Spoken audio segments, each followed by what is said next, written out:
ধন্যবাদ। ব্যাপারটা হচ্ছে যে আপনাকে দেখতে হবে যে অনেকগুলি ঘটনা এইগুলির সঙ্গে জড়িত। ১ নাম্বার হচ্ছে কয়েকদিন আগে রাষ্ট্রপতি নিজেই বলেছেন যে ইনুস সরকার, ইনুস মবের জনক ইনুস, উনি যতগুলি অর্ডিন্যান্স জারি করেছেন সেইটা রাষ্ট্রপতিকে অবহিত করেন নাই বা রাষ্ট্রপতির নির্দেশে হয়নি। রাষ্ট্রপতির নামে করা হয়েছে। যদি সেইটা সত্যি হয় তাহলে অনতিবিলম্বে আমি রাষ্ট্রপতিকে বলবো যে আপনি এইগুলি বাতিল করুন। ১ নাম্বার। আর বারবার এই প্রশ্নটা এসছে, যেমন আপনি দেখবেন যে এখন যিনি আইনমন্ত্রী উনি আইন উপদেষ্টা ছিলেন। তো ওনাকে প্রশ্ন করা হয়েছিল যে আওয়ামী লীগ ওনার কাছে গিয়েছিল আওয়ামী লীগ নিষিদ্ধের ব্যাপারে। তো উনি বলছেন আমি কোনো আদর্শকে নিষিদ্ধ করতে রাজি না, এবং সেটা করতে পারেনি তখন, যার জন্য ওনাকে এক্সিকিউটিভ অর্ডার দিয়ে আওয়ামী লীগের কার্যক্রম নিষিদ্ধ করা হয়েছে। ৩ নাম্বারে আসেন যে বিএনপিরও নেতৃবৃন্দ বারবার বলেছেন যে আওয়ামী লীগ নিষিদ্ধের পক্ষে না তারা, তাহলে তাদেরও পদক্ষেপ নেওয়া উচিত। আরেকটা হচ্ছে যে আওয়ামী লীগ জনগণের দল। আমি এই কথাটা সবসময় বলি যে আওয়ামী লীগ ৪ প্রজন্মের রাজনীতি করে, ১ প্রজন্মের না। আপনি যদি দেখেন বঙ্গবন্ধু থেকে বা তারপরে শুরু করেন ৪টা প্রজন্ম রাজনীতি করে। এর শেকড় অনেক গভীরে। এটা পাট গাছ না, বট গাছ। বট গাছের শেকড় অনেক গভীরে থাকে। সুতরাং এটাকে আপনি উপড়ে ফেলে দিতে পারবেন না। আর আরেকটা যেটা হচ্ছে বাংলাদেশের রাজনীতিতে আওয়ামী লীগ ইলেকশনকে কখনোই ভয় পায় না। এখন আওয়ামী লীগের যে ভোট আছে, আপনি সর্বনিম্ন ভোট পেয়েছে ২০০১ সালে, সেইটা ছিল ৪০.৭%, ধরে ৪১%। বাংলাদেশের জনসংখ্যা যদি ভোটার ১৩ কোটি হয়, এই ১৩ কোটির ৪১%-তে দাঁড়ায় হচ্ছে দাঁড়ান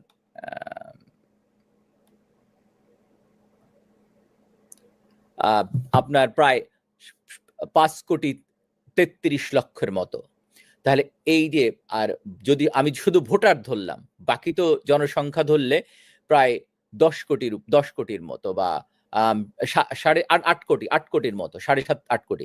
তো সেই ৭.৫ কোটি বা ৮ কোটি মানুষকে কি আপনি বঙ্গোপসাগরে ফেলে দিবেন? তাদের মতামতের মূল্য আছে না? সুতরাং আওয়ামী লীগ ছিল, আপনি যদি দেখেন যে প্রায় ১৫০ এমপি এখন জেলে, মন্ত্রী এমপি। এর ভিতরে কাউকে কাউকে এই ইউনূস গং হত্যা করেছে। তার ভিতরে নুরুল মজিদ হুমায়ুন আছে, রমেশ সেন আছে, যিনি এই মির্জা ফখরুলের আসনে এমপি ছিলেন এবং মন্ত্রী ছিলেন। সুতরাং আওয়ামী লীগ নেতারা কেউ কেউ হয়তো জীবনের ঝুঁকি না নিতে পেরে চলে গেছেন, যেহেতু তখন এই মবের জনক, উনি মব করে করে মানুষকে হত্যা করতেছিলেন তার ইন্ধনে। এবং যেটা করা হয়েছে যে এখন যদি এই মবটা বন্ধ হয়, আশা রাখি, কারণ স্বরাষ্ট্রমন্ত্রী যিনি এখন সালাউদ্দিন সাহেব, উনি বলেছেন যে এই মব চলতে দেওয়া হবে না, কারণ এখন একটা নির্বাচিত সরকার, আগে ছিল একটা অনির্বাচিত সরকার। তারা মনে যেটা চেয়েছে, যে কয়েকদিন আগে সারজিৎ বলেছে, তাদের যেটা ইচ্ছা হয়েছে সেটা করেছে। সুতরাং এখন বেশি হলে জেলে নিতে পারে, নিক জেলে, কিন্তু আওয়ামী লীগ নেতারা যখন আস্তে আস্তে, এটা আওয়ামী লীগের একটা কৌশল চিন্তা করতে হবে। আপনি যদি মনে করেন, আওয়ামী লীগ মাঝে একটা ডাক দিয়েছিল যে আপনারা বাসায় থাকবেন, যেমন করোনার সময়, সেইটা মানুষ সাড়া দিয়েছিল, মানুষ করেছে। আবার ভোটে যাবেন না, দেখেন ভোট কিন্তু হয়নি, ভোটে কিন্তু মানুষ যায়নি। কারণ কি আমি বলি, যদি যে ভোটার সংখ্যা আছে, সেই ভোটার সংখ্যা অনুযায়ী যদি আপনি বাংলাদেশে যে ভোটার সংখ্যা আছে ১২,৭৭,১১,৯৯৩ জন, ভোট কেন্দ্র ছিল ৪২,৭৬৬টি, পোলিং স্টেশন ছিল ২,৪৭,৪৯৯টি। আপনি যদি ৫০ ভাগ ভোটও দেন, ৫০ ভাগ যদি ভোট হয়, তাহলে ভোটার সংখ্যা দাঁড়ায় ৬,৩৫,৫৫,৮৯৭ জন। এই হিসাব যদি ধরেন, তাহলে প্রতি ২ মিনিট ৯ সেকেন্ডে একটা ভোট কাস্ট হতে হবে, এবং নিরবচ্ছিন্নভাবে। আপনি কোনো গ্যাপ দিতে পারবেন না এই 9 ঘন্টায়। তার মানে 2 মিনিট 9 সেকেন্ডে একটা ভোট কাস্ট হতে হবে। এইরকম কি কোনো, তার মানে হিউজ লাইন থাকতে হবে। আপনারা কি এরকম কোনো অবস্থা দেখেছিলেন? দেখেননি। সুতরাং ভোট, আওয়ামী লীগ, মানুষ যারা ভোট দিতে গিয়েছে তারা মূলত যে জামাত এবং স্বাধীনতা বিরোধীদেরকে চায় না, যার জন্য বিএনপিকে ভোট দিয়েছে। মানুষ এখন কিন্তু বলছে যে আমরা আগে ভালো ছিলাম। সুতরাং আওয়ামী লীগ এখন দেখেছে, যদি আওয়ামী লীগ বলতো যে নির্বাচন প্রতিহত করব, তাহলে এরা ওই জুলাই আগস্টের মতো সন্ত্রাস করত, মানুষ খুন করত, পুলিশ খুন করত, যেটা তারা করেছে। এবং তারা গত 2 দিন আগে নাহিদ ইসলাম বলেছে তার নতুন করে পুলিশ হত্যা তদন্ত করবেন, এটা করতে দেওয়া হবে না। তার মানে কি? পুলিশ হত্যা তারা করেছে। একটা রাষ্ট্রের আইন শৃঙ্খলা রক্ষার প্রধান দায়িত্ব পালন করে পুলিশ। এই পুলিশ তারা সরকারি কর্তব্য পালনের অবস্থায় যদি মারা যায়, তাদের বিচার করতে হবে। পৃথিবীর সব দেশে, সেইটা পশ্চাত্যের যে কোনো দেশে যান না কেন, এইটার গুরুতর অপরাধ, এইটার শাস্তি মৃত্যুদণ্ড। সুতরাং এই বিচার করতেই হবে। যদি এই বিচার করতে ব্যর্থ হয়, তাহলে একই অবস্থা হবে। আপনি মনে রেখেন, 75-এর পরে আমরা যারা ছাত্র রাজনীতি করেছি, 75-এর পরবর্তীতে এই আমাদের এর চেয়ে চরম মূল্য দিতে হয়েছে, এর চেয়ে কঠিন সময় আমরা পার করেছি। 75-এর পরে আওয়ামী লীগকে মাঠে দাঁড়াতে দেয়নি। এরপরে আসেন এরশাদের সময় ফ্রিডম, তখন ফ্রিডম পার্টিকে দাঁড় করানো হয়। আওয়ামী লীগকে, তাদের কাছে অস্ত্র ছিল এরকম এই এনসিপির মতো। সুতরাং আমরা এইটাই অভ্যস্ত। সুতরাং কৌশলগত অবস্থা থেকে আওয়ামী লীগের নেতারা আস্তে আস্তে আসবেন এবং এতে তৃণমূল আরো সোচ্চার হবে। এখন যারা কথা বলছে মূলত আপনি দেখবেন তারা কোনো পদ পদবীর অধিকারী কিন্তু না। এরা তৃণমূলের মানুষ। এরা বঙ্গবন্ধুকে ভালোবাসে, বাংলাদেশকে সর্বোপরি বাংলাদেশকে ভালোবাসে। আপনি কেন ভালোবাসবেন না তাই বলেন? যে যে বঙ্গবন্ধুর কারণে আমরা একটা দেশ পেলাম, যে বঙ্গবন্ধুর কারণে একটা আমরা মানচিত্র পেলাম, যে বঙ্গবন্ধুর কারণে আমরা একটা পাসপোর্ট পেলাম, স্বাধীন একটা ভাষা আমাদের হলো, তাই না? সেই বঙ্গবন্ধুর কারণে এখন যিনি সেনাপ্রধান তিনি জেনারেল হতে পেরেছেন। এখন আমাদের সন্তানরাই সচিব হয়, আমাদের সন্তানরাই আমাদের ভাই বোন সচিব হতে পেরেছে, তাই না? তাহলে কেন ভালোবাসবেন? অথবা বঙ্গবন্ধু কন্যা যে কাজগুলি করেছেন, আপনি যদি দেখেন যে এই দেশের জিডিপি কোথায় ছিল? 7.5%, যেটা এখন নেমে এসে দাঁড়িয়েছে 3.5%। সুতরাং কোথা থেকে কোথায় গেছে? আপনি দেখেন যে এই সরকার ইউনূস, মবেশ জনক ইউনূস সরকার যাওয়ার আগে বলেছিলেন যে বাংলাদেশে 6 মাসে রিজার্ভ রেখে গেছিল। কিন্তু এই কথা তো বঙ্গবন্ধু কন্যা যাওয়ার আগে বলেছেন যে আমি 2 বছরের রিজার্ভ রেখে গেলাম। কেন রেখে গেলাম সেটা বুঝতে হবে আগে। কারণ পৃথিবীর বিভিন্ন জায়গা বলা হচ্ছে যে একটা দুর্ভিক্ষ হতে পারে, যার জন্য উনি 2 বছরে খাবার রেখে গেছিলেন। তার মানে এই 18 মাসে উনি, ইউনূস সাহেব এই 18 মাসের খাবার শেষ করে দিয়ে গেছেন। আসেন এইবার একটা দেশের উন্নয়নের জন্য মূল যারা ইন্ডাস্ট্রিয়ালাইজেশনে গেছে তাদের প্রথম ছিল বিদ্যুৎ। আপনি একটা ভিডিও আছে, যদি দেখতে পারেন দেখবেন তারেক রহমানকে 2004 অথবা 5 সালে প্রশ্ন করা হয়েছিল।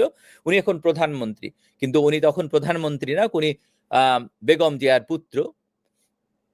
ওনাকে একটা টেলিভিশন চ্যানেলে প্রশ্ন করা হয়েছিল তখন বিদ্যুৎ সম্পর্কে। তো উনি বলেছিলেন যে আপনারা সন্ধ্যায় ঘরে বিদ্যুৎ চাবেন, আবার মলেও চাবেন, এইটা সম্ভব না, কেউ দিতে পারেন। কিন্তু বঙ্গবন্ধু কন্যা কিন্তু এটা প্রমাণ করে দিয়েছেন, ঘরে ঘরে বিদ্যুৎ পৌঁছে দিতে। এখন কি কতটা দিয়েছেন? 2009 সালে বঙ্গবন্ধু কন্যা যখন ক্ষমতা গ্রহণ করেন তখন বিদ্যুৎ উৎপাদন ছিল মাত্র 3200 মেগাওয়াট, মাত্র 3200 মেগাওয়াট। সেইটা থেকে উনি 32,000 মেগাওয়াটে নিয়ে যান। এখন আপনি একটা ইন্ডাস্ট্রি করবেন, কিভাবে করবেন? যদি আপনার বিদ্যুৎ না থাকে আপনি পারবেন না। আপনি একটা ফ্যাক্টরি করবেন, পারবেন না। আপনি একটা চাল মাড়াই হয়, তাই না? আপনার মেশিন লাগবে, সেখানে তো বিদ্যুৎ লাগে। তো যে কোনো জিনিস মূলত আপনার একটা ড্রাইভিং ফোর্স হচ্ছে, একটা ইকোনমির ড্রাইভিং ফোর্স হচ্ছে তার বিদ্যুৎ। বঙ্গবন্ধু কন্যা সেটা বুঝতে পেরেছিলেন, যার জন্য বিদ্যুৎ খাতে হাত দিয়েছিলেন। 1 নাম্বার। আমি বিদ্যুৎ নিয়ে দীর্ঘদিন আমার অভিজ্ঞতা, আমি 20 বছরের উপরে বিদ্যুৎ সেক্টরে কাজ করেছি। এরপরে উনি হাত দিলেন কোথায়? যোগাযোগ ব্যবস্থা। এই যোগাযোগ ব্যবস্থা যেটা বলছিলাম, পদ্মা সেতুর যেটা 100 ওয়ার্ল্ড ব্যাংক সরে গেল, উনি বললেন না যে আমরাও করতে পারি, যে বঙ্গবন্ধু যে স্বপ্ন দেখিয়েছিলেন একইভাবে, এবং সেইটা প্রমাণ করে দিচ্ছেন নিজের টাকায় করে যে এটা আমরা, এটার মাধ্যমে কি হয়েছে, 23টা বিভাগের সঙ্গে যোগাযোগ বেড়েছে। এতে ওই অঞ্চলে যে খাদ্যশস্য হয় সেইটা ইজিলি চলে আসতে পারে ঢাকাতে, যেটা পদ্মাতে ডুবে যেত। আপনি বৃহত্তর বরিশাল অঞ্চলে প্রচুর পেয়ারা হয়, চাল হয়, এইগুলি আসতে পারতো না আগে, এখন আসতে পারে। সুতরাং এই যে বোঝা, যেমন ধরেন আমেরিকাতে কালোদের নেতা ছিল মার্টিন লুথার কিং, উনি বলেছিলেন I have a dream. Bangabandhu ওইরকম একটা ড্রিম ছিল, এবং এই যে স্বপ্নের পেছনে একটা প্ল্যান থাকে। শুধু প্ল্যান বললে তো হবে না। তারেক রহমান বলেছেন উনি ওনার প্ল্যান আছে। কি প্ল্যান আছে? উনি এই কুমিল্লায় যে বললেন এইখানে একটা ইপিজেড করবেন, কিন্তু উনি জানেনই না যে এইখানে একটা ইপিজেড আছে যেখানে 20,000 মানুষ কাজ করে। উনি দিনাজপুরে গেলেন, বললেন আম ম্যাঙ্গো, কিন্তু উনি জানেন না যে দিনাজপুরে আসলে লিচু হয়, রাজশাহীতে আম হয়। এখন এইগুলি তো বুঝতে হবে। উনি বললেন যে এখন যদি মেট্রো রেলের কথা চিন্তা করে, বঙ্গবন্ধুর কন্যার আরেকটা পদক্ষেপ মেট্রো রেল, এই ফ্লাইওভার গুলি যদি এইগুলি না করতো, ঢাকা শহরে আপনি গাড়ি মুভমেন্ট হতো না। তো উনি বললেন যে মেট্রো রেল বন্ধ করে দেবেন। এখন মেট্রো রেল যদি বন্ধ করেন, তাহলে ঢাকা যারা এই দিয়াবাড়ি থেকে মতিঝিলে আসে সম্ভবত 35 মিনিট অথবা 40 মিনিটে, রাইট? এটা আসতে তাদের 2.5 থেকে 3 ঘন্টা লাগবে। আপনার মিউট করা। তো এই যে 38 মিনিট, হ্যাঁ 38 মিনিট লাগে, হ্যাঁ 37। তাহলে চিন্তা করেন যে এই যে যোগাযোগ ব্যবস্থার উন্নয়ন, আমি মাঝে মাঝে বলি যে এরা করে কি, সকালবেলা বাসায় বসে বলে শেখ হাসিনা ফ্যাসিস্ট, যখন আস্তে আস্তে বাড়ি থেকে বেরোয়, যেই ফ্লাইওভারে বলে তখন বলে যে আগেই তো ভালো ছিলাম, অথবা মেট্রো রেলে যখন উঠে তখন বলে যে আগেই তো ভালো ছিলাম। যারা বলেন মেট্রো রেল বন্ধ করবেন, তাদের কাছে আমার চ্যালেঞ্জ, তারা বলুক, তারা এই একা যে মেট্রো রেলে উঠুক, মেট্রো রেলে উঠে বলুক যে শেখ হাসিনার এটা খারাপ কাজ করছে, এটা বন্ধ করে দেখেন ও আর আস্ত থাকে কিনা। ইদার ওকে ধরে মানুষ ওই মেট্রো রেল থেকে ফেলে দিবে, অথবা পিটাই মাটির সঙ্গে মিশাই দিবে।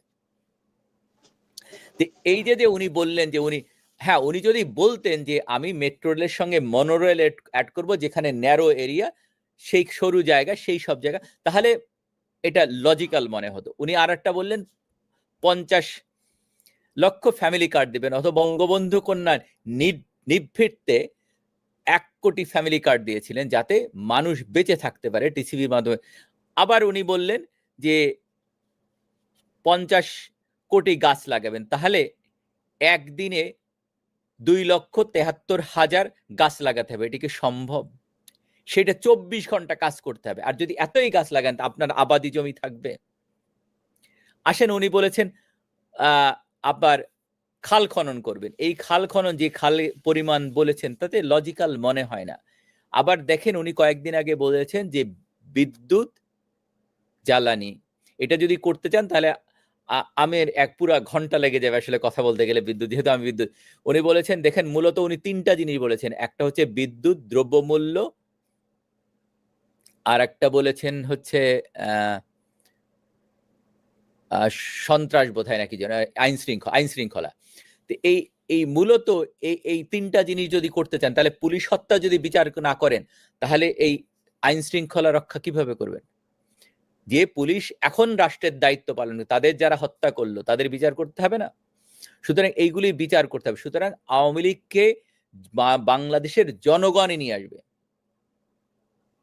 এই কাজের জন্য। বয়স্ক ভাতা, বৃদ্ধ ভাতা, মাতৃকালীন ভাতা থেকে শুরু করে এমন কোনো কিছু নেই যেটা করেননি বঙ্গবন্ধু কন্যা। সুতরাং এইগুলি ওনাকে বাঁচিয়ে রাখবে, ওনার কর্ম। যখন ঢাকা শহরে মানুষ বেরোবে, ইদার বাংলাদেশকে পুরো গুড়াই দিতে হবে, নূতন বাংলাদেশ, তাহলে বঙ্গবন্ধু কন্যার কোনো চিহ্ন হয়তো না থাকতে পারে, কিন্তু তারপরে পারবেন না, ইটস ইম্পসিবল। সুতরাং আওয়ামী লীগ ফিরবে, হয়তো কৌশলগতভাবে, আস্তে আস্তে, স্লোলি, বাট ফিরবে ইনশাল্লাহ। অচিরেই ফিরে আসবে, সবাই ফিরবে। জেলে যেতে হয়, আমরা জেলের ভয় পাই না। 75-এর পরে আমরা দেখেছি অনেক, সেই যেখানে 75-এর পরবর্তীতে যেখানে বেশিরভাগ নেতারা মুস্তাকের সঙ্গে যোগ দিয়েছিল, সেই আওয়ামী লীগকে ঘুরে দাঁড়াতে 2.5 বছর সময় লেগেছিল। সুতরাং হয়তো আমাদের এই একই অবস্থা, কঠিন অবস্থার ভিতর দিয়ে যেতে হয়েছে, কিন্তু কোনো কেন্দ্রীয় নেতা কিন্তু যোগদান নেই বিভিন্ন জায়গায়। সুতরাং ঘুরে দাঁড়াতে আর হয়তো 6 মাস বা 1 বছর, এটা আমার মনে হয়। সুতরাং আমি মনে করি আওয়ামী লীগ নেতারা অচিরেই ঢুকবেন। কারণ কেন ঢুকবেন না? এটা তো আওয়ামী এই রাষ্ট্রটাকে রাষ্ট্র হিসাবে জন্ম দিল আওয়ামী লীগ। আপনি যদি আসামা আব্দুর রবের কথা শুনেন, উনি 4 খলিফার একজন, ওনাকে জিজ্ঞেস করেছে, বলে বঙ্গবন্ধু ছাড়া তখন আমরা চিন্তাই করতে পারি না। আরেকটা হচ্ছে যে ওনারা ভাসানীর কাছেও গিয়েছিল, ভাসানী বলছিল আমি এটা পারবো না, যদি একজনই পারে সেইটা শেখ মুজিবুর রহমান। জীবনে তোয়াক্কা করেননি। 48 সাল থেকে শুরু করে আপনি দেখেন, যখন ভাষা আন্দোলন হয় তখনও উনি 2 বছরের উপরে জেলে ছিলেন। তখন এই 21শে ফেব্রুয়ারি যখন 144 ধারা ভঙ্গ হয়, তখন বঙ্গবন্ধু জেলে, ভাসানী জেলে। তখন আওয়ামী লীগের সাংগঠনিক সম্পাদক, সম্ভবত ভুল না করলে অলি আহমেদ, এবং সাধারণ সম্পাদক হচ্ছে শামসুল হক। শামসুল হকরা ডিসিশন নিলেন যে কোনো ভঙ্গ করা হবে না। অলি আহমেদ বললেন, বঙ্গবন্ধুর সঙ্গে আলোচনা করলেন, বললেন যে না, বললে একবার যদি পিছিয়ে যাই আমরা পিছিয়ে যাব, আর কোনোদিন পারবো না। সুতরাং আপনি যদি 6 দফা দেখেন, শুধুমাত্র 6 দফা দেখেন, 6 দফার যে দফাগুলি ছিল, সেইটা যে সাহিত্য, যেটা বলা হয়েছিল প্রতিটা কেন্দ্রীয় সরকার 2টা জিনিস দেখবে, একটা হচ্ছে পররাষ্ট্র, আর একটা হচ্ছে যে তার যে ইনকাম হবে সেটা যেন ইকুয়ালি বন্টন হয়, এই 2টা জিনিস, এর বাইরে কোনো জিনিস পড়ার। সুতরাং 6 দফার যতগুলি ছিল, এবং বাংলাদেশের নিজস্ব কারেন্সি থাকবে, তাদের দেশেও কারেন্সি থাকবে, যেটা জানে যে, এবং বঙ্গবন্ধু শপথ করিয়েছিলেন তার তখনকার নেতাদের যে কেউ ফ্লোর ক্রস করবে না। যার জন্য পাকিস্তান সরকার 4টা মেনে নিয়েছিল, 2টা দফা মানতে চায়নি। আপনাকে বুঝতে হবে যে মানুষটা কত কৌশলী ছিল, যে জানে এই 6 দফা দিলে 6 দফা থেকে তারা মানবে না, আস্তে আস্তে মানুষকে উজ্জীবিত করতে হবে। সুতরাং একটা কৌশল।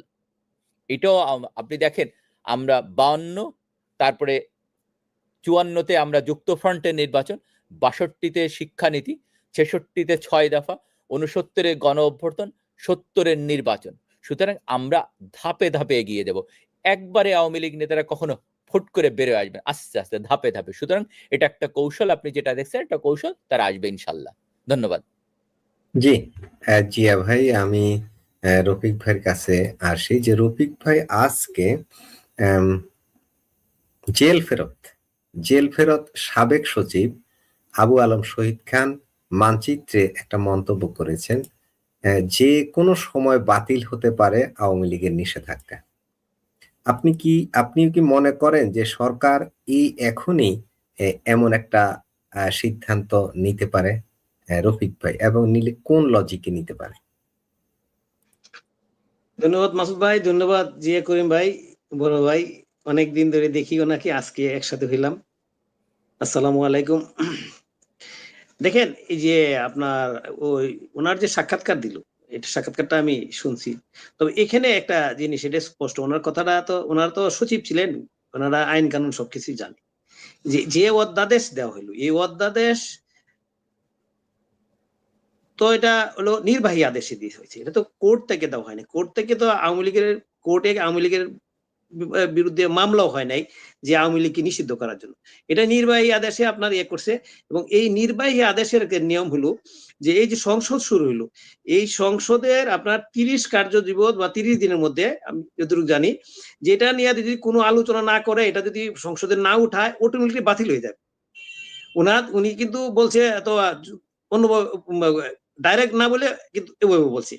কিন্তু জিনিসটা হলো কি, আপনার এটা আপনাকে সবাইকে জানতে হবে যে অধ্যাদেশগুলি হইলো, এই অধ্যাদেশগুলি দিয়ে পরবর্তী সংসদে 30 দিনের মধ্যে যদি এটা কার্যতালিকা না উঠায়, অটোমেটিকলি বাতিল হয়ে যাবে। হয় পাস করতে হবে, উঠাইতে পাস করতে হবে, নাহলে বাতিল করতে হবে, আর নাহলে অটো সিস্টেমে বাতিল হয়ে যাবে। তো এখানে ওনার তো ওইটা তো আমাদের সবাই কিন্তু জানি, ওই জন্যই উনিকে বললো যে খুব শীঘ্রই আসবে। আরেকটা জিনিস হলো, জিনিসটা এটা হলো আপনার মানে আইনের ল ব্যাপার এটা। আর জিনিসটা বড় জিনিসটা যেটা হলো, আওয়ামী লীগের দেখেন, আওয়ামী লীগের যে সমর্থক গোষ্ঠী আছে, আওয়ামী লীগের সমর্থক স্বাধীনতার পক্ষে গোষ্ঠী বাদ দেন আপনি, শুধু আওয়ামী লীগের সমর্থক গোষ্ঠী যদি চিন্তা করেন 50-এর উপর আছে। আমরা প্রথম থেকে বলছিলাম, আমরা যখন প্রথম থেকে কথা বলা শুরু করছি 1 বছর আগে, তখন আমাদের যে অনেক সাংবাদিক আছে, আমরা নাম নাই বললাম, যারা মানে 4-5 জন মানুষই সাংবাদিক, ওরা তথ্য নিয়ে বলতো 30%, 25%, 35%। আমি প্রথমেই মনে হয় আমি শুরু করছিলাম যে 50% উপরে আছে, 50%। কারণ আমি রাজনীতি করি না ঠিকই আছে, কিন্তু আমি রুট লেভেলে থাকি, যেন আমি 4টা ডিস্ট্রিক্টের সাথে আমার 2টা ডিস্ট্রিক্টের সাথে আমার যোগাযোগ আছে, যেটা 2টা ডিস্ট্রিক্টে আপনার 4টা কনস্টিটিউশন মানে নির্বাচনী এলাকা, ওই জনগণের সাথে আমি কাজ করি, মানে গ্রামে গঞ্জে যাই বিভিন্ন আমার মানে কর্ম কাজের জন্য। এখানে মানুষের সাথে আমি কথা বলে দেখছি, আস্তে আস্তে আস্তে মানুষের বিভিন্ন জায়গায় আমি কথা বললাম, কথা বলতে বলতে দেখা গেল না, আমি তখনই এই দিনই বললাম যে এই 50% মানুষ আওয়ামী লীগের সাপোর্ট করে, এবং এটার প্রমাণটা হয়ে গেল এই নির্বাচনে। আমি তথ্য দিয়ে আমি বললাম একদম নির্ভরশীল ভাবে যে এইখানে আপনার 40% ভোটও যদি কাস্টিং হয়, 40% উপরে কাস্টিং হয় না, এটা আমি ভালো করে বলতে পারবো। কেন? জিয়া করিম ভাইও বুঝে যে ঢাকা শহর হলো আপনার ভোট দেওয়ার জন্য সহজ জায়গা, কারণ খুব কাছাকাছি কেন্দ্র এবং যাওয়া আসা সহজ। তাহলে তারা এখানে ভোট কাস্টিং হয়েছে মির্জা আব্বাস সাহেবের যে ইয়াতে আপনার এলাকায়, ওনার এখানে 39% কিছু বেশি, মানে ধরেন 40% ভোট কাস্টিং হয়েছে। এই মির্জা আব্বাসের এরিয়াতে যেন ঢাকা 8-এ যদি 40% ভোট কাস্টিং হয়, তো বাংলাদেশের অন্য জায়গায় কি আপনার বেশি ভোট কাস্টিং হবে? যেখানে প্রত্যন্ত এলাকা আছে, আপনার হাওড়া এলাকা আছে। তো আমাদের কিশোরগঞ্জের একটা তথ্য আমি পেলাম, যেটা যে ওইখানে প্রায় 50% ভোট কাস্টিং হয়েছে, 50-এর সামথিং টোটাল কিশোরগঞ্জ ডিস্ট্রিক্ট। আর আপনার চিটাগং এর যে আছে, চিটাগং এ কাস্টিং হলো আপনার 46%, চিটাগং বিভাগে 46% ভোট কাস্টিং হয়েছে। এখানে আসলে এই যে দেখেন, এই যে কাস্টিং ভোট যদি চিন্তা করেন, এর আগে আপনার কত পার্সেন্ট কাস্টিং হইতো? 2008 সালে মনে হয় 80% উপরে কাস্টিং হয়েছে। বাংলাদেশের এখন যে ভৌগোলিক অবস্থানে আছে, মানে বাংলাদেশের রাস্তাঘাট এরকম যদি চিন্তা করেন, সব জায়গায় এখন ইজিলি মানুষ যাতায়াত করতে পারে, যেখানে ভোটটা কিন্তু এখন বেশি কাস্টিং হয়, যেখানে এই জন্য 2008 সালে ভোট কাস্টিং হয়েছে অনেক বেশি। আর এখন তো রাস্তাঘাট অনেক বেশি স্মুথ, আপনি ইজিলি আপনার ভোট কেন্দ্রে যেতে পারেন, মানুষ এখন ভোট দিতে স্বাচ্ছন্দ্য বোধ করে। এখানে এবার যদি ভোট যদি কাস্টিং দেখাইতো, তাহলে মিনিমাম আপনার 80% উপরে ভোট কাস্টিং হতো, 80%। 80% যদি ভোট কাস্টিং হইতো যদি, তাহলে আপনার এখন হয়েছে 40%, তাহলে 40% ভোট কাস্টিং হয় নাই, তাহলে একটা বড় অংশ বাদ রয়ে গেল। আচ্ছা, যারা ভোট কেন্দ্রে যায় নাই, যেমন 40% এক্সট্রা ভোট যে কাস্টিং হয় নাই, এই ভোটটা কাদের? এটা আওয়ামী লীগের ভোট। আর একটা আছে এখানে যে আপনার 40% যদি ধরেন, বা আর যদি বেশি ধরেন, পেপারে আসছিল প্রথম দিন যে 46% ভোট কাস্টিং ধরেন, আমি 46% ধরুন আওয়ামী লীগের। আমি গ্রামে গঞ্জে হারছি, যেহেতু আমি দেখছি প্রায় 10 থেকে 15% ভোট আওয়ামী লীগের ভোট কেন্দ্রে গেছে। এটা আমার করে মানে মানে ইয়া আর কি অনুমান, আমি মানুষের সাথে কথা বলছি, গেছি, আমরা এলাকায় গেছি, আমি ভোট দিছি এলাকায় গিয়া। কেন গেছে এটা বিভিন্ন কারণ আমরা অনেকগুলি ব্যাখ্যা করছি। তার মধ্যে বড় ব্যাখ্যাটা হইলো কি, যে যখন দেখলো জামাত ইসলাম অনেক বেশি আপনার মানে তাদের তুরজু শুরু করছে, তো স্বাধীনতার পক্ষের যে লোক আছে, যারা মানুষ সচেতন, তারা বললো যে না, তাদেরকে তো ভোট দেওয়া যাবে, পাশ করতে সুযোগ দেওয়া যাবে না। এখন যেহেতু আওয়ামী লীগ নাই, সেই হিসাবে ওই মানে বাধ্য হয়ে মানুষ কিছু ভোট আপনার বিএনপিকে দিছে, আর কিছু ভোট আওয়ামী লীগের দিছে, যেটা হলো আপনার গ্রামের মানুষ তো অনেক কিছু বুঝে না, সামাজিকতার কারণে আর বিএনপি কিছু অত্যাচারের কারণে কিছু ভোট জামাতকে দিয়ে দিছে। আর বিএনপির একটা বড় অংশ ভোট, অনেক একটা বড় অংশ ভোট জামাতকে ভোট দিছে। আওয়ামী লীগ যদি ভোট কেন্দ্রে যে এই আওয়ামী লীগের যে এই পার্সেন্টেজরা 10% ভোট যদি আওয়ামী লীগ যদি আপনার ইলেকশনে অংশগ্রহণ না করতো, তাহলে বিএনপি কিন্তু ফেল করতো।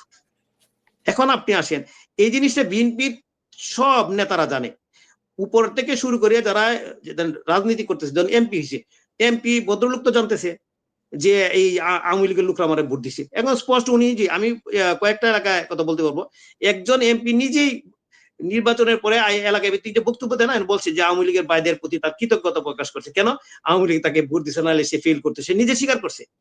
এই জিনিসটা সারা বাংলাদেশ কিন্তু ছড়ায় গেছে, যে আওয়ামী লীগ বিএনপিকে যদি ভোট না দিত, তাহলে জামাতের পজিশন হইতো অন্যরকম, বিএনপি পজিশন অন্যরকম হইতো।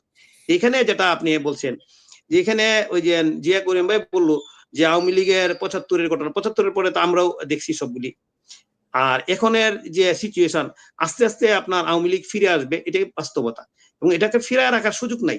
কারণ 50% মানুষকে আপনি যদি 50% মানুষকে, মানুষের মতামত বাইরে রেখে আপনি দেশটা তো আগায় নিয়ে যেতে পারবেন না, কোনোদিনই সম্ভব না। আর এত এত মানুষকে, সমর্থককে আপনি কিভাবে বাইরে রাখবেন? এবং এটা সম্ভবও না। এটা আপনার এই আগে ছিল মবের মানে মবের কারণে আপনি পলায় গেছে মানুষের, আওয়ামী লীগের যারা নেতা কর্মী ছিল তারা পলায় থাকছে মবের সন্ত্রাসের কারণে। আর ওটা ছিল আপনার গণতান্ত্রিক সরকার ছিল না, ওরা মবের জনক হিসেবেই আপনারা প্রতিষ্ঠিত ছিল, এবং ওরা কিছু সংখ্যক ছেলেদেরকে মবের বাহিনী হিসাবে তৈরি করে ওরা মানুষকে অত্যাচার করছে। আর এখনের সরকারের গণতান্ত্রিক সরকার, তাদের কিন্তু জনগণের কাছে আপনার জবাবদিহি করতে হবে, যত কিছুই হোক না কেন তাদেরকে কিন্তু জনগণের কাছে জবাব দিতে করতে, বিএনপিকে জনগণের কাছে জবাবদিহি করতে হবে। এখন যদি এরকম মব যদি আপনার এখনই যদি চলে, তাহলে কিন্তু তাদের কিন্তু সামনের ভবিষ্যৎ কিন্তু অন্ধকার। সেই হিসাবে তারা অবশ্যই আইনের শাসন প্রতিষ্ঠা করতে যদি হয়, তাহলে মবকে আপনারা তাদেরকে বন্ধ করতে হবে। মব বন্ধ করলে অটোমেটিকলি আওয়ামী লীগের লোকরা আপনার ফ্রন্টে আসবে, ও অটোমেটিকলি আওয়ামী লীগকে বেরিয়ে আসবে। সুতরাং আওয়ামী লীগকে দমায় রাখার কোনো সুযোগ নাই, এটা আপনি দমায় দিতে পারেন না, কারণ কিভাবে সম্ভব? এটা হয় না, হবেও না এটা। ধন্যবাদ। জি রফিক ভাই। জিয়া ভাই, রাজশাহী রেঞ্জের ডিআইজি নির্দেশনা দিয়েছেন আওয়ামী লীগের নেতারা জামিন পেলে নতুন মামলায় তাদের গ্রেপ্তার করতে হবে। এ নিয়ে ব্যাপক আলোচনা হচ্ছে। আজকে আবার সেলিনা হায়াৎ আইভী, নারায়ণগঞ্জের সাবেক মেয়র, তিনি সবগুলো মামলায় জামিন পেয়েছেন। এর মধ্যে আরো কয়েকজন এমপি জামিন পেয়েছেন এবং আওয়ামী লীগের অনেক নেতা ইতিমধ্যে জামিন হচ্ছে। কিন্তু ডিআইজি, রাজশাহী রেঞ্জের ডিআইজি এই যে নির্দেশনা, এই নির্দেশনা যদি কার্যকর হয় তাহলে আইনের শাসন যেটার কথা, যেটা স্বপ্ন আমরা দেখছি, বাংলাদেশ দেখছে, সেটা কিভাবে বাস্তবায়ন হবে? জিয়া ভাই। আপনাকে ধন্যবাদ। আসলে যিনি এখন স্বরাষ্ট্রমন্ত্রী, উনি একসময় প্রশাসন ক্যাডারে ছিলেন, তারপরে প্রশাসন ক্যাডার থেকে চাকরি ছেড়ে দেন ভুল না করলে 96 সালের দিকে। তারপরে উনি রাজনীতি শুরু করেন। সুতরাং দুইটা জিনিস উনি বুঝেন। তো উনি যেটা বলেছেন যে একটা দেশের মূলত একটা দেশকে যদি ঠিক রাখতে হয় তার আইন শৃঙ্খলা দরকার, আর তার শিক্ষা ব্যবস্থাকে যদি ঠিক করতে পারেন দেশটা এগিয়ে যাবে। কিন্তু তার বাইরে লাগে যে ইন্ডাস্ট্রিয়ালাইজেশনের দিকে যেতে গেলে বিদ্যুৎ লাগে, যোগাযোগ ব্যবস্থা। এখন আমরা 90-এর আন্দোলন দেখেছি। 90 আন্দোলনের পরে তখন ছাত্র নেতারা ক্লাসরুমে ফেরত গেছে, কেউ পুলিশকে মারেনি, কিন্তু এরকম ঘটনা দেখেন। এখন ওনারা যার জন্য ওনারা মূলত তিনটা ওনাদের আইডেন্টিফাই হয়েছে, এই তিনটা দিকে আমরা নজর দিব। এই তিনটা কি বলেছেন, যে একটা হচ্ছে যে দ্রব্যমূল্য, আরেকটা হচ্ছে যে এই আইন শৃঙ্খলা, আর একটা হচ্ছে বিদ্যুৎ এবং জ্বালানি।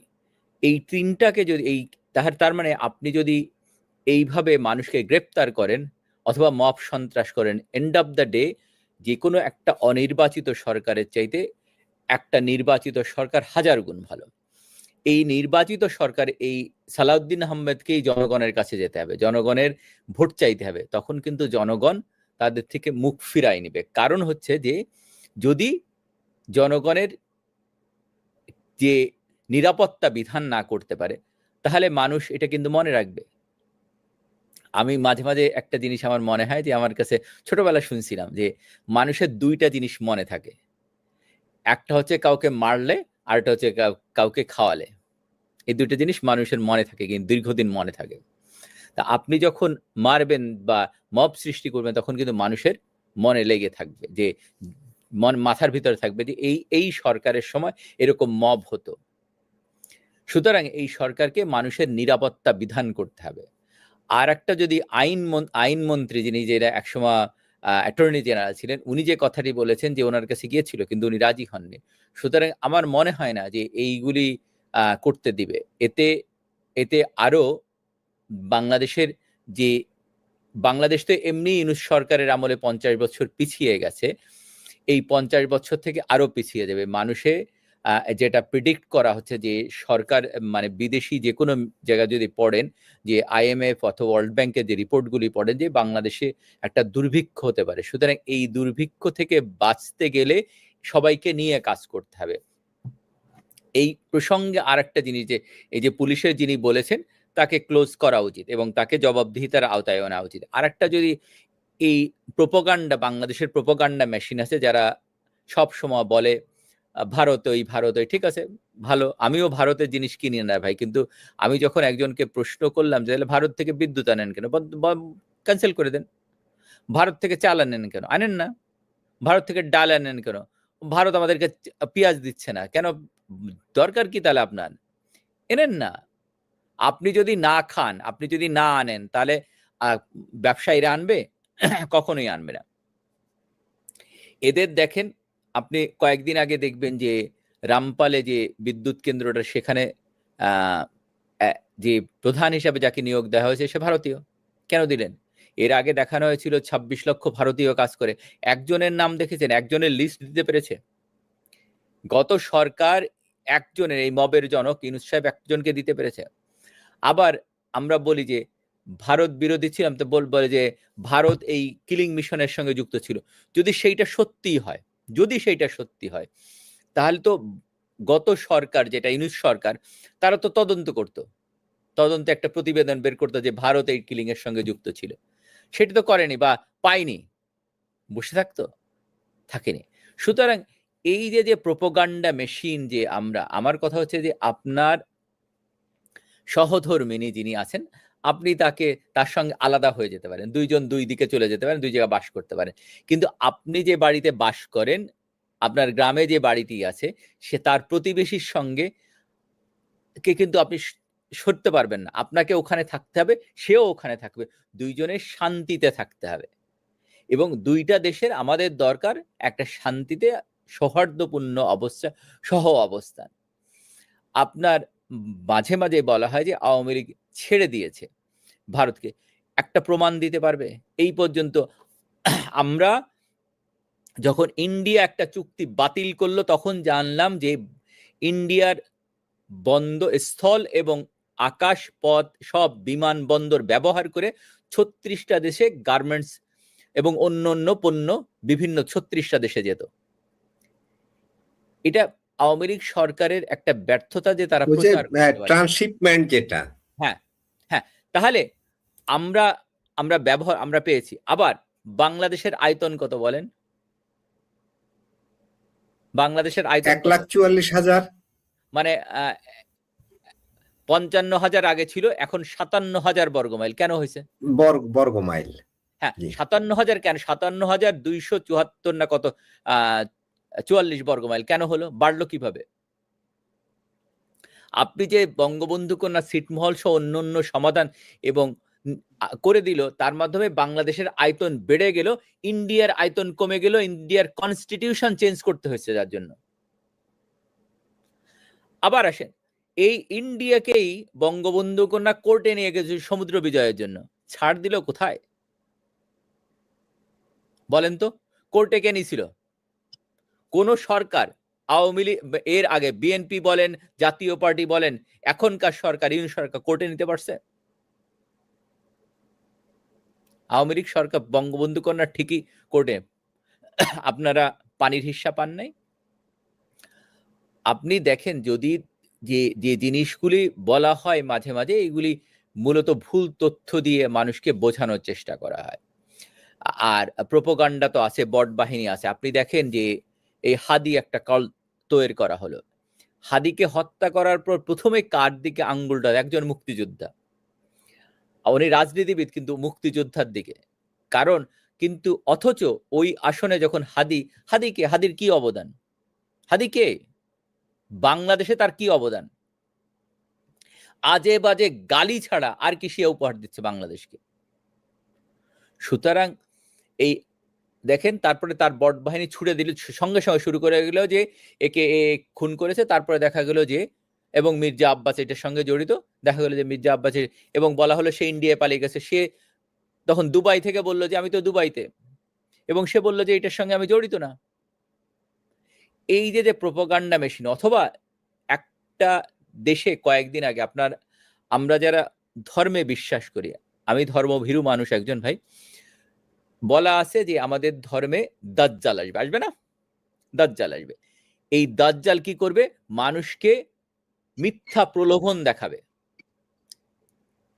আপনি কি কয়েকদিন আগে দেখেন নাই যে যারা বলছে যে বিড়িতে একটা সুখ টান দিয়ে আপনি দাঁড়িপাল্লায় একটা ভোট দিলে জান্নাতে চলে যাবেন, অথবা দাঁড়িপাল্লায় ভোট দিলে জান্নাতে যাবেন? এটা মিথ্যা প্রলোভন না? অথবা ওনাদের আরেক সংসদ চাইলে সূর্য থামিয়ে দিতে পারে। সূর্য যদি থেমে যায় তাহলে তো পৃথিবী শেষ হয়ে যাবে রে ভাই। এই যে মিথ্যা প্রলোভনগুলি, এটা একটা তো দাজ্জাল দিতে পারে, আর কেউ দিতে পারে না।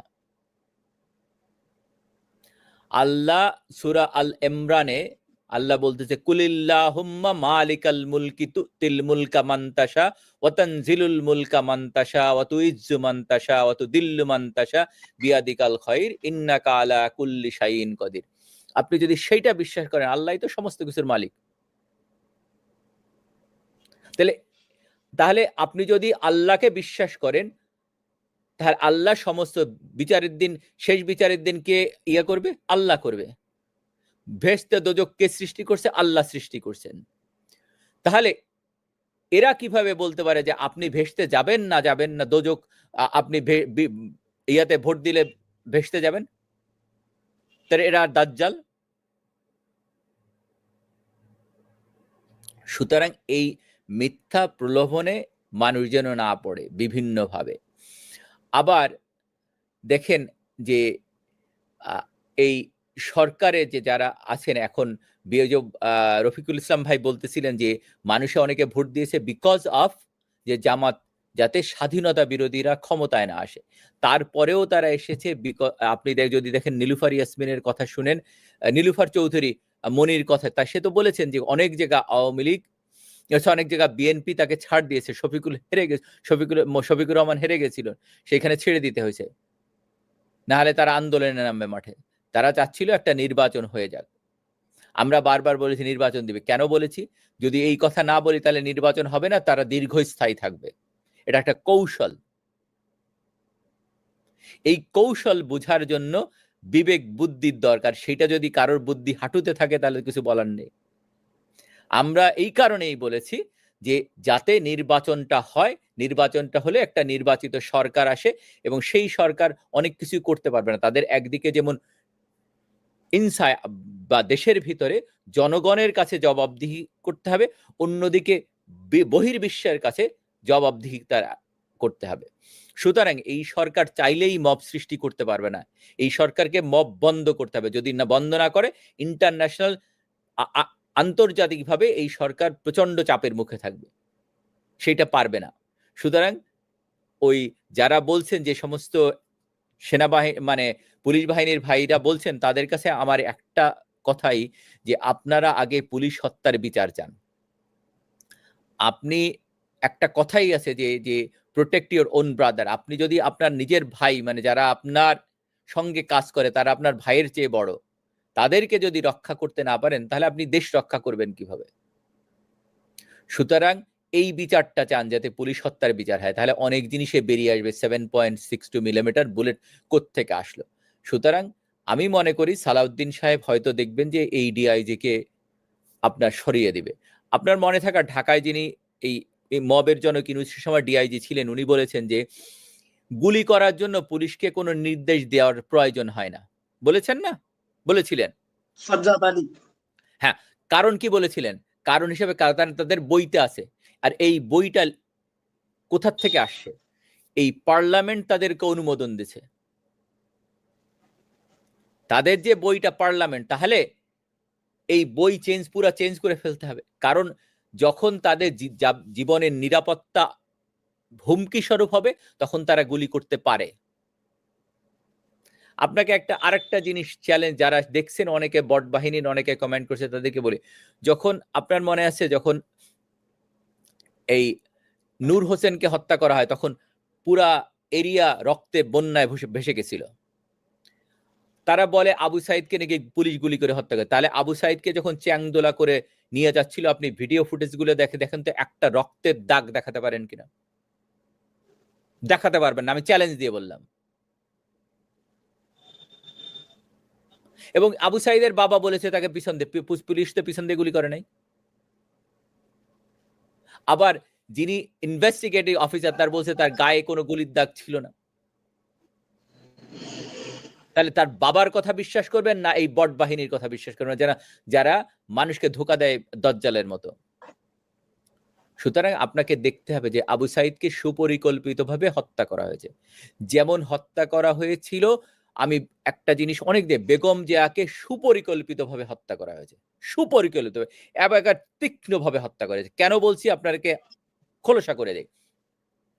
বেগম জিয়া লন্ডনে গেলেন, লন্ডনের ট্রিটমেন্ট পরে উনি ফিরে আসলেন, ওনার কিছু শারীরিক অসুস্থতা ছিল, তো ওনাকে যদি একটা জায়গায় অনুষ্ঠানে নিতে হয় তাহলে ওনাকে KN95 মাস্ক দেওয়া পরানোর কথা, ওনার ছিল না। ওনাকে যখন দেখবেন হুইল চেয়ার দিয়ে নিয়ে যাচ্ছে, হুইল চেয়ার একটা পর্যায়ে ওনাকে তুলতে চাচ্ছিল, উনি বলছেন না আমি উঠবো না, উনি বসে পড়ছেন। যদি কাউকে পয়জনিং করা হয়, পৃথিবীর বিভিন্ন জায়গায় পয়জনিং হয়েছে, পয়জনিং করা তার আয়ু থাকে 1 মাস থেকে 1.5 মাস। আপনি দেখবেন তারপর পরে উনি বাসায় ফিরলেন, উনি ওখানে খাওয়ানো হয়েছে, তো আসার পরপরই উনি অসুস্থ হয়ে গেলেন, ওকে হসপিটালে ভর্তি করা হলো। তাই একজন অসুস্থ মানুষের ভিভিআইপি পদমর্যাদা কি জন্য দরকার? বোঝাতে পারবেন? পারবেন না। এবং ভিভিআইপি পদমর্যাদা দিয়ে ওনার চারিদিকে SSF দিয়ে ঘেরাও করে রাখা হলো। এবং এর আগে তারেক রহমান বললেন যে আমার আশাটা শুধু আমার একক সিদ্ধান্ত না, অন্যদের মতামত আছে। তার মানে দেয়ার আর সাম স্টেক হোল্ডার। উনি কিভাবে বিদেশে গিয়েছিলেন সেটা আমি সেই আলোচনায় এখন যাব না, সেটা অন্য আলোচনা। তারপরে কিছু ওই অসুস্থ হওয়ার কয়েকদিন পরেই এই বট বাহিনী, এই দাজ্জাল বাহিনী, তারা একটা শুরু করলো যে তারেক রহমান 25 তারিখে আসবে, বেগম জিয়া 30 তারিখে মারা যাবে। আপনি কিভাবে জানলেন? তার মানে, এবং ওই তখন আপনি যদি এই রফিক ভাইয়ের এলাকার মানুষ হচ্ছে মেজর আখতারুজ্জামানও আমার সঙ্গে একমত হয়েছিল একটা অনুষ্ঠানে, এবং উনি বলেছেন ওখানে কোনো তথ্য বের করতে পারছেন। উনি গেছিলেন, ওনাকে অনেক তথ্য দেওয়া হয়নি, কারণ ওইখানে সমস্ত একটা মানে SSF দিয়ে ঘেরাও করা, কোনো তথ্য ইনুসের অনুমোদন ছাড়া বেরোয় না, এবং তাকে সুপরিকল্পিতভাবে, এবং 19 তারিখ থেকে 30 তারিখ কতদিন হয়? 1.5 মাস হয়নি, তার আগে মারা গেছে। সুতরাং এইটা একটা সুপরিকল্পিত হত্যাকাণ্ড। এই হত্যাকাণ্ডের নায়ক ইনুস আর এই বট বাহিনী, কারণ ওনারা জানতেন যে বেগম জিয়ার একটা পার্সোনালিটি ছিল, উনি দীর্ঘদিন রাজনীতি করেছেন। তারেক রহমান রাজনীতি ওই রকম করেননি। 90-এর 80-র দশকে উনি গৃহিণী ছিলেন, তারপরে রাজনীতি করেছেন, দুই নেত্রী একসঙ্গে ছিলেন। কিন্তু এই -2 অংশ হিসাবে এই বেগম জিয়াকে হত্যা করে ইউনূস। এর একটা তদন্ত হওয়া দরকার। সুতরাং যদি করতে হয় এই তদন্তগুলো করেন, পুলিশ হত্যাকাণ্ড। আর যাদেরকে বলছেন যে এত লোক হত্যা করা হয়েছে, তাহলে প্রথম আলো রিপোর্টটা দেখেন তো, অনেকে তো ফেরত আসছে, তাদের কি জাহান্নামে আগুনে কবরে কি আগুনে পুড়ে আর সহ্য করতে পারতেছিলেন না, যার জন্য ফেরত আসছেন? আবার এদের ভিতরে নাম আছে, আপনার যশোরে একটা হোটেলে আগুন লেগেছিল, সেই আগুনে পোড়া অনেকের নাম আছে। অনেকে এর ভিতরে গাজী টায়ারে যারা মারা গেছিলেন সেইটাও নাম আছে। আপনি একটা ইন্ডাস্ট্রি করতে পারেন না, একটা ইন্ডাস্ট্রিকে পুড়িয়ে দিলেন। আমাদের দেশের যে টায়ার যে চাহিদা, সেইটার 90% আসতো গাজী টায়ার থেকে। সেই ইন্ডাস্ট্রিটা পুড়িয়ে দিলেন, তার মানে কি আপনি আমদানি নির্ভর হয়ে গেলেন 100%। দেশের শিল্প ধ্বংস করে দিলে। তাহলে কি এই বট বাহিনী যারা তখন এটা করেছিল তাদের কি বিচারের আওতায় আনা উচিত না? আমি ভিন্ন মতের হতে পারি, আমার সঙ্গে আপনার দ্বিমত থাকতে পারে, কিন্তু একটা প্রতিষ্ঠান যেখানে হাজার হাজার মানুষ কাজ করে, লক্ষ মানুষ কাজ করে, তাদের আয় রুজি হয় সেখান থেকে, সেই প্রতিষ্ঠানটাকে পুড়িয়ে দিলেন। এদের বিচার হওয়া উচিত না? বিচার হওয়া উচিত। আমি আশা করি বিচার হবে এবং বাংলাদেশের মানুষের জেগে উঠবে, এবং এই সরকারও এমন কোনো পদক্ষেপ নেবে যাতে এই ধরনের জিনিস আর না হয়। ধন্যবাদ। জি জিয়া ভাই, ধন্যবাদ। রফিক ভাই, অনেক জায়গায় আওয়ামী লীগ অফিস খুলছে, আবার কোথাও কোথাও দেখা যাচ্ছে যে আওয়ামী লীগ অফিস ভাঙ্গার খবরও পাওয়া যাচ্ছে। এই যে খোলা এবং ভাঙ্গা, প্রথমে বলছিলাম যে নতুন সরকার গঠিত হওয়ার পরে আওয়ামী লীগ নেতা কর্মীদের মধ্যে কিছুটা প্রাণ চাঞ্চল্য দেখা গেছে, অনেকে অতি উৎসাহী হয়ে অফিস খুলেছে, আবার কোথাও কোথাও প্রবলেম হয়ে গেছে। মনে হচ্ছে যে এখনো রাজনীতির ময়দানটা খুবই সহজ সরল ভাবে রেডি না, যেখানে সুন্দরভাবে আওয়ামী লীগের অন্তত রাজনীতি করতে পারে। আপনার কাছে কি মনে হয় যে এই পরিস্থিতিতে আওয়ামী লীগের যারা আত্মগোপনে আছে কিংবা দেশের বাইরে আছে, তারা দেশের ভিতরে ঢুকলে মব হবে না, কিংবা খুব তারা খুব ভালো থাকবে, এরকম মনে হয়? রফিক ভাই। ধন্যবাদ মাসুদ ভাই। অফিস আদালত তো না, অফিসগুলি খুলতেছে বিভিন্ন জায়গায়। আজকে মনে হয় কিশোরগঞ্জের যে অফিসটা ছিল আওয়ামী লীগের, যে মেইন অফিসটা, যদিও অফিসটা ভেঙে ফেলছে, একটা বিল্ডিং ছিল, ভেঙে একদম ঘুরাই দেওয়া হয়েছে। তো ওইখানে আওয়ামী লীগের ছেলে পেলে গিয়ে ওরা পতাকা উত্তোলন করছে এবং কিছু আপনার স্লোগান টোগান দিছে কিশোরগঞ্জ শহরে, যেটা মেইন শহরের ভিতরে। এটা তো শুনেন, এটা আপনার জিয়া ভাই কিন্তু এটা বলছে যে পর্যায়ক্রমভাবে আস্তে আস্তে সবগুলি জায়গাতেই আপনার অ্যাক্টিভ হয়ে যাবে। আর সরকার যে মবের যে কালচারটার কথা বলছেন, সরকারকে নিজেকে টিকায় রাখার জন্যই মবকে আপনার বন্ধ করতে হবে। নিজের অস্তিত্ব টিকায় রাখার জন্য মবকে অবশ্যই তাকে বন্ধ করতে হবে। মব যখন বন্ধ হয়ে যাবে, অটোমেটিকলি আওয়ামী লীগের যে নেতাকর্মী যারা আছে, আমি মোটামুটি দেখি এলাকা ভিত্তিক, মানে বড় ধরনের নেতা না যারা থাকলেও আপনার মেইন আপনার যে কর্মী বাহিনী, অনেক যেটা সক্রিয় কর্মী বাহিনী, ওরা অলরেডি আপনার এলাকায় ঢুকছে। আমি অনেকেরই পাইছি ঢুকছে। তো সবাই ঢুকে নাই, অনেকের আছে ডাইরেক্ট মামলা আছে, বা অনেকেরই ছোটখাটো মামলা আছে, তারাও আসছে। আর অনেক তো ভুয়া মামলা আছে, সেগুলি তো পরের কথা। আর এটা সময় যত যাবে আস্তে আস্তে এগুলি আপনার অটোমেটিকলি আপনার ঠিক হয়ে যাবে। দেখেন, এটার একটা সূত্র ধরে আমি বলি, এই যে যখনই আপনার স্বরাষ্ট্র মন্ত্রী বললো যে আপনার মবের কালচার আর চলতে দেওয়া যাবে না, চলবে না, তখন থেকে আস্তে আস্তে এই এই কাজগুলি হচ্ছে, যে অফিসগুলি খুলতেছে। এখানে আবার একটা সমস্যা হচ্ছে কি, ওই যে আপনার এনসিপির যারা সমর্থক গোষ্ঠী এবং জামাতের এনসিপি এবং শিবিরের ছেলেরা, ওরা মাথা কিন্তু গরম হয়ে গেছে। এনসিপির পোলা মনে করতে এরা শিবিরের ছেলে, এখনো তো ওই এনসিপি গঠন করছে, কিন্তু এখনো কিন্তু তাদের বয়স কিন্তু শিবিরের কাতারে রয়ে গেছে। ওরা এখনো কিন্তু জামাতের কাতারে উঠতে পারে নাই, কারণ বয়স সতর্ক ব্যাপার আছে। কারণ ওরা কিন্তু প্রতিদিন, আজকে কিন্তু 2-3 জন নাহিদ ইসলাম বক্তৃতা দিল, বা পাটোয়ারি সাহেব দিয়া দিল। এরপরে আপনার ওই যে যার বিরুদ্ধে সবচেয়ে বেশি দুর্নীতির অভিযোগ, যার দুদকে যার বিরুদ্ধে আপনার 1000 কোটি টাকার অভিযোগ অলরেডি জমা হয়ে গেছে, সজীব ভুইয়ার বিরুদ্ধে 1000 কোটি টাকা, তার উপরে 1000 কোটি টাকার উপর দুর্নীতির অভিযোগ অলরেডি আপনার দুদকে জমা হয়ে গেছে। আপনার মবের যে second in command Asif Nazrul সাহেব, ওনার বিরুদ্ধে হাজার কোটি টাকার দুর্নীতির অভিযোগ অলরেডি জমা হয়ে গেছে। 12টা অভিযোগ ওনার বিরুদ্ধে হয়ে অলরেডি দুর্নীতি দমন কমিশনে জমা হয়েছে। এরকম এইগুলির কারণে ওদের কিন্তু মাথা কিন্তু নষ্ট। আমি আগেই বলতেছিলাম যে ওরা এখন কোন ক্লিয়ার পাচ্ছে না, কি করবে না করবে, যে কারণে বিএনপির উপরে ওরা বিভিন্নভাবে চাপ সৃষ্টি করতেছে, বিবৃতি দিয়ে চাপ সৃষ্টি করতেছে যে বিএনপির সহযোগিতায় আওয়ামী লীগ ফিল্ডে আসতেছে। এটা তাদের মাথায় হয়তো গরম। ওরা কিন্তু একেবারে চরমভাবে ভয় পেয়েছে, ওরা আতঙ্কিত। আপনি দেখেন, এই যে রাত্রে যখন আমরা চলাচল করতাম গ্রামের বাড়িতে, তখন অন্ধকার ছিল, তখন তো আর ছিল, বিদ্যুৎ ছিল না। আমরা যখন ক্লাস 8, 9, 10 পড়তাম, রাত্রে যখন আপনার ওই বাড়িতে ওই বাড়ি যেতাম, তাহলে অন্ধকার, ঘুটঘুটি অন্ধকার, কিন্তু চিৎকার করে চলাফেরা করতাম, হই হই হই হই, মানে ভয় পায় কিন্তু চিৎকার করতাম। তো ওরার মধ্যে একটা ভয় ঢুকে গেছে গা, ওই জন্য ওরা চিৎকার করতেছে এই কারণে যে আওয়ামী লীগের অফিস খুলতেছে, এটার ভয়ে ওরা কিন্তু পাগল হয়ে গেছে গা। বুঝতে পারছেন? আওয়ামী লীগের অফিস কিন্তু ভাই, এটা তো আমি বলি আপনাকে, আপনি বিএনপিও যদি চিন্তা করে, আমি জিয়া ভাই আমাদের সিনিয়র ভাই, আমরা জিয়া ভাই যে সময় রাজনীতি আপনার আন্দোলন করছে, ওই সময় আমরাও আন্দোলন করছি, ওই হলো ইয়াং, আমরা কলেজে পড়ছি, ওইগুলো আমরা এর সাথে মিছিল করছি। এখন আপনি ইচ্ছা করলেই কি আপনি আওয়ামী লীগকে ঠেকা রাখতে পারবেন না। আওয়ামী লীগে যে দোষী, আওয়ামী লীগকে দোষী করে আপনি দেশ থেকে আপনার বিতাড়িত করছেন, এবং এই 18 মাসে দেশকে যে আপনি ঝালাও পোড়াও, আপনার দেশের অর্থনীতি ধ্বংস করে দিয়েছেন, মানুষ কিন্তু এখন তাদের প্রতি একদম চরম ক্ষুব্ধ।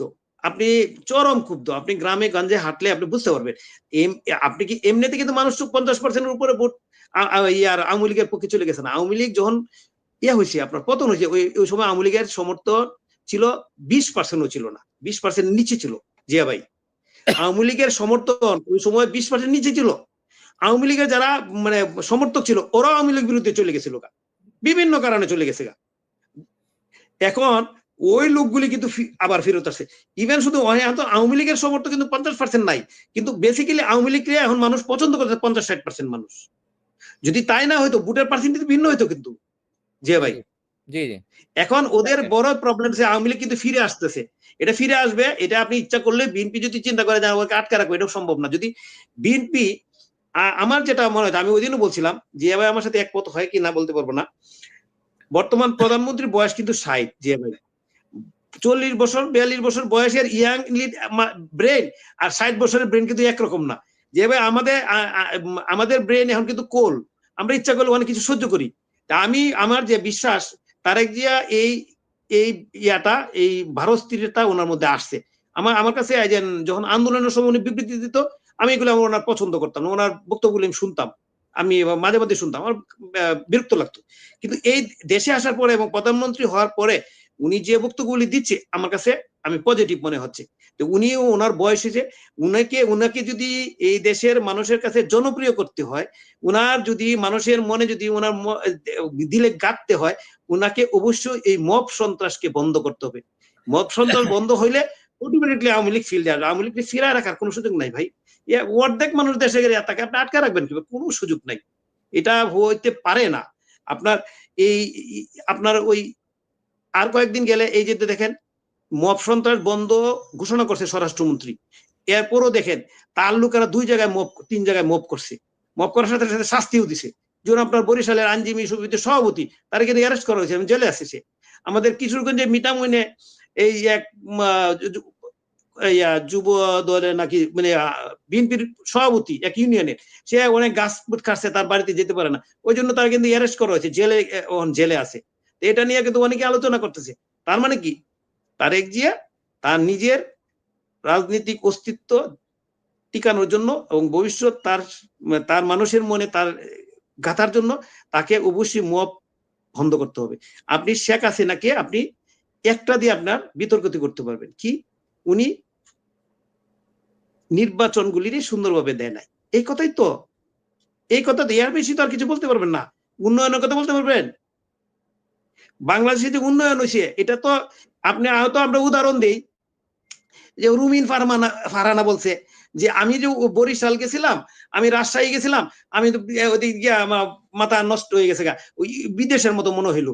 কেন? তার এলাকায় নাকি উন্নয়ন কম হয়েছে, ওই জন্য ওই কথা বলছে, যে বরিশাল, ওই যশোর, রাজশাহী গেল, গিয়ে দেখে বিদেশের মতো তার মনে হয়েছিল। এটা তো আপনি ঢেকে রাখতে পারবেন না ভাই।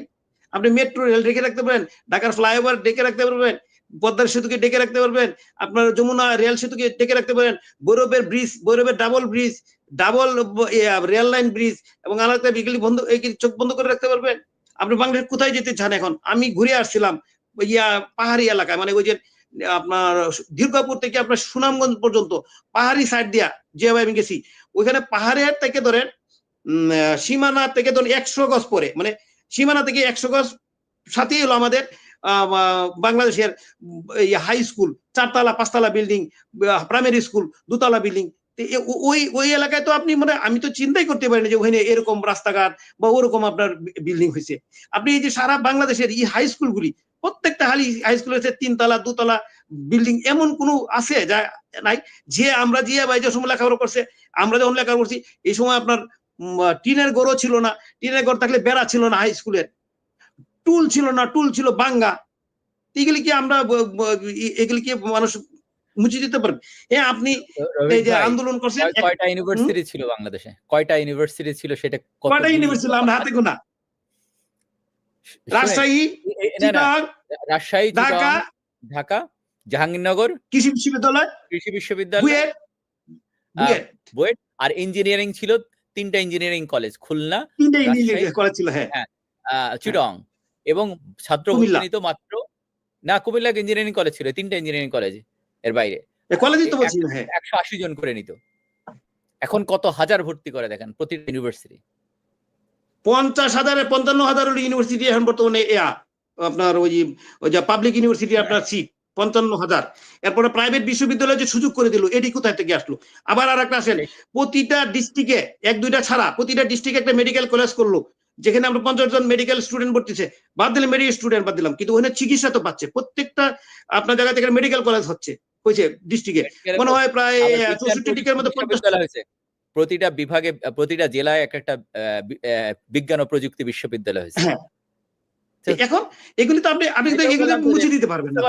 ওই জন্য আমি বললাম তো, বাংলাদেশকে পুরা ভেঙে গুড়ায় শেষ করে দিয়ে তারপর নতুন করে সাজালে হয়তো শেখ হাসিনা মুছতে পারে, নাহলে শেখ হাসিনা কোনো সুযোগ নাই। আপনি যে ভোটের কথা বলছেন, আমরা ভোটের কথা এখন আসতেছি না। আমরা এই যে ভোট আগের তিন নির্বাচন যেটা আপনি 14, 18 বা 24 বলেন বিতর্কিত, যদি আমরা ধরে নেই, আমি বিতর্কিত আমি ধরি, কিন্তু 24কে আমার কাছে অসংখ্য ডকুমেন্ট রেখে দিছি আমি, যেটা কোনোদিন যদি দরকার হয় তাহলে গেলে আমি বিশ্লেষণ করে দেখাবো। প্রচুর ভিডিও আমার কাছে আছে, প্রচুর আপনার স্টিল ছবি আছে, যেখানে বুট, এই যে আপনার জিয়া ভাই বললো যে আপনার কন্টিনিউ যদি বুট কেন্দ্র লুক থাকে, তাহলে কত একটা বুট দিলে কতক্ষণ সময় লাগে? 50 জন বুট কাস্ট হলে কত সময় লাগে? 2 মিনিট 9 সেকেন্ড, 2 মিনিট 9 সেকেন্ড একটা ভোট কাস্ট হতে হবে, যদি 50% ভোটের আজকের একটা লেটেস্ট তথ্য আছে, সেটা হচ্ছে নির্বাচন কমিশন গণভোটের রেজাল্ট আবার নতুন করে সংশোধন করছে আজকে। 11 লাখ ভোট কম এখন, মানে এর আগে এই পর্যন্ত 3 বার তো সংশোধন করছে, মানে এখনো মনে হয় তারা হিসাবটা ঠিকঠাক মতো মিলাইতে পারতেছে না। ভাই ওনারা যাই বলুক না কেন, শুনেন, ওনারা যাই বলুক না কেন, শুনেন, এখন কিন্তু মানে ওই শেখ হাসিনা যে, মানে শেখ হাসিনার আমলে যে ডিজিটাল যুগ তৈরি গেল, এটা কিন্তু আপনি আর এটা বুঝতে পারবেন না। এখন আর ওই ক্যামেরা, টিভির ক্যামেরা উপেক্ষায় বসে দেখে না কেউ, এখন টিভি চ্যানেলে কেউ দেখে না। আমি 8টা তথ্য, যারা বলে রাতের ভোট, 18 ভোটকে রাতের ভোট বলে না, তাদের কাছে একটা প্রশ্ন, যে এই যে 26-এর ভোট হলো, প্রতিটা আপনি ছবি দেখেন, সেখানে ভিডিও ক্লিপ আছে, যে সেখানে সন্ধ্যার ভোট হচ্ছে, তাই না?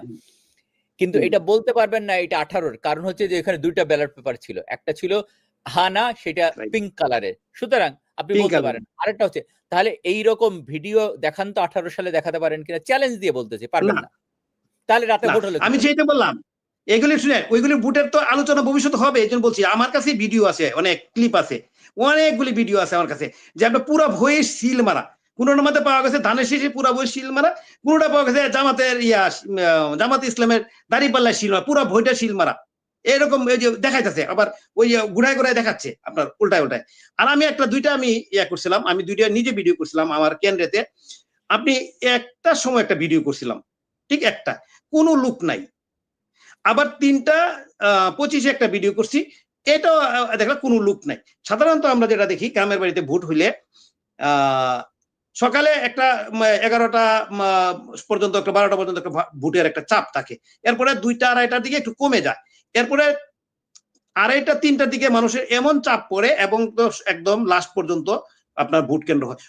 ওইরকম ভোট হইলে তখন আপনার এই 80%, 85% বা 75% ভোট কাস্টিং হয়। তাইলে এখানে তো স্পষ্ট হয়ে যাচ্ছে, যেখানে 12টা পরে আর কোনো লুক নাই, এই 2-1 হঠাৎ করে আসছে।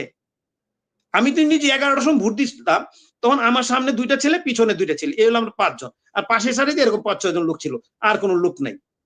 অথচ এই টাইমে পুরা লাইন থাকে বিশাল। এইখানে এগুলি তো আলোচনা হবে।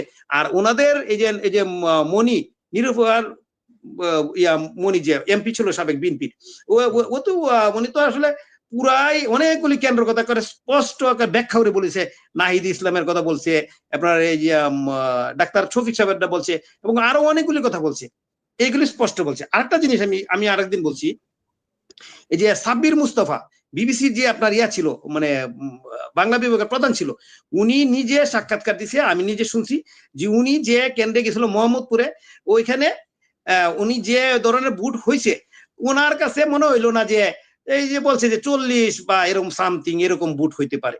তখন ওরাকে প্রশ্ন করলো যে তাইলে সরকার তো বলছে 60%, বললে তো ওনারা তো বলতেই পারে, এটা তো স্বাভাবিক, ওনারা বলতে পারে, এটা তো আমার বলার কিছু নাই। উনি শুধু মোহাম্মদের কেন্দ্র না, উনি আরো অনেকগুলি কেন্দ্র গেছে, ওনার সাক্ষাৎকার শুনেন। ইভেন আপনার ওই যে সাংবাদিকদের ঠিকানা মহিউদ্দিন অনেকগুলি জায়গায় গেছে, যেতে যে সময় আপনার ভোটের সময় দেখা যায়, ধরেন 9:30 10টা, ওই সময় মানুষ কিন্তু ভোট দিতে যায় বেশি। ও ক্যামেরা নিয়ে বিভিন্ন জায়গায় ঘুরছে, ভোট কেন্দ্রে কোনো লোক নাই, মানে কেন্দ্রের ভিতরে কোনো ভোটার নাই। তাহলে আপনি এখানে আপনি 60% ভোট কাস্টিং দেখাবেন, এগুলি কোনো অথেন্টিক ইয়া নাই। এটা আপনার স্পষ্ট। আপনি 40% এর বেশি কাস্টিং হওয়ার আমি আমার চোখে আমার পড়ে না, এটা হইতে পারে না। সুতরাং এইগুলি নিয়ে পরে সময় আলোচনা হবে, এমনিতে আলোচনা হবে। এই যে যেটা আপনি বলছিলাম যে আওয়ামী লীগের আপনি কি এই যে বর্তমান সরকার হয়তো সাময়িক, যে ইউনূস সরকার ধরেন, এই যে জালেম শাসক উনি ছিল, উনি জালিম, সে 18 মাস আওয়ামী লীগ টেকা রাখতে পারছে। আপনি কি মনে করেন ইউনূস সাহেব যদি আরো 2 বছর কমাতে 3 বছর কমাতে তাহলে টাকা রাখতে পারতো? অবশ্যই না। কারণ আওয়ামী লীগ একটা জিনিস চাচ্ছে না, একটা আমি যেটা বুঝি, আর আমার এটা একমত, যে ভাই আমার প্রতি একমত হয় কিনা আমি বলতে পারবো না, যে এই মুহূর্তে দেশকে যেহেতু ইউনূস সাহেব ধ্বংস করে গেছে, আগামী 20 বছর ওই দেশ কি ঘুরে দাঁড়াতে পারে কি সন্দেহ আছে। যেখানে 350 গার্মেন্টস ইন্ডাস্ট্রি, 50টা আপনার সুতার মিল, টোটাল হলো 400 ধরেন, আরো প্লাস আছে, এবং এটা সহযোগী ছোট ছোট আছে, যেমন আপনার বুতাম তৈরি করে, এটা কিন্তু গার্মেন্টস আন্ডার পড়ে না। এই যে বুতামটা তৈরি করে গার্মেন্টস আন্ডার পড়ে না, এটা কিন্তু সহযোগী ইয়া। আপনার যে স্টিকার আছে, স্টিকারটা গার্মেন্টস আন্ডার পড়ে না, ওই বাইরে কিন্তু ছোট ছোট ওরা তৈরি করে, তোরা সাব কন্ট্রাক্ট হিসেবে দেয়। তো এই ধরনের গার্মেন্টস এগুলো বন্ধ হয়ে গেছে গা। আপনার এইগুলি থেকে ভিড়ে আসতে আমাদের দেশের অনেক সময়, আপনার 400 ফ্যাক্টরি যদি বড় বড় কমপ্লেন্স ফ্যাক্টরি যদি আপনি তৈরি করতে কত সময়ের দরকার, কত টাকার দরকার? সুতরাং ওইখান থেকে আপনার বেরিয়ে আসতে অনেক সময়ের দরকার। তা আমিও চাই না দেশে ইউনূস সাহেব যে দেশকে যেভাবে ধ্বংস করে দিয়ে গেছে, এটা ইতিহাসের পাতায় একটা সুন্দর করে লিপিবদ্ধ থাকবে। সুতরাং ওইটা আর এটার মানে ছাপা রাখবে না। এই মুহূর্তে যদি আওয়ামী লীগ যদি আপনার ভায়োলেন্সের দিকে আসে, গন্ডগোলের দেশে, এই পুরা দুষ্টা হবে আওয়ামী লীগের। সুতরাং আওয়ামী লীগ আমার মতে এই যে পদ্ধতি আছে, যে ভাই কৌশলে ওইভাবে আগানো উচিত। এখন আপনি 16 বছর ক্ষমতা চালাইছেন, এখন 2 মাস আবার 2-3 বছর পরে আপনার ক্ষমতা আসতে হবে, এটা আমি পছন্দ করি না। আপনি সুযোগ দিতে হবে, জিয়া ভাই আওয়ামী লীগ 16 বছরে কি করছে, এই প্রমাণটা মানুষকে বুঝতে হবে, যে অন্য একটা দল 5 বছর ক্ষমতা চালাক, বিএনপি ক্ষমতা 5 বছর চালাক। আওয়ামী লীগ কখনো প্রতিহিংসার রাজনীতি করে না। আপনি দেখেন যে হ্যাঁ, আমি এটাই আমি ওটা চাই না। আওয়ামী লীগ আপনি যদি দেখেন যে জিয়াউর রহমান সাহেব মুক্তিযোদ্ধা ছিল, আমি ওই জায়গায়